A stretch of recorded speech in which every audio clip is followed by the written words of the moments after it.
丰台扫过大东哦，风头好大。饭店大林乡安宿村是有10户天厝的厝挂互风掀起来，民众哦规暝是拢无法度困。今仔早起大东关的风雨已经较细咯，南回公路的部分路段哦早起嘛拢陆续开放，也毋过是有一寡产业道路，因为阁有土石啊，目前是阁无法度通行。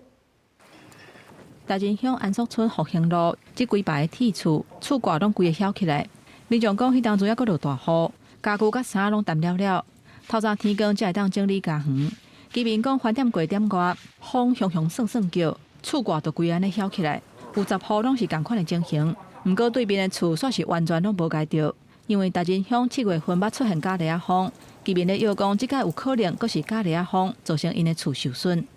风一进来就一刹那就这样子把那个房子屋顶都掀开了，玻璃一直震动啊。有起风了，挡住都挡不住。咱若伫金峰乡嘉兰村、甲太麻里乡乡兰村的居民，因为山区2天累积的雨量超过400毫米，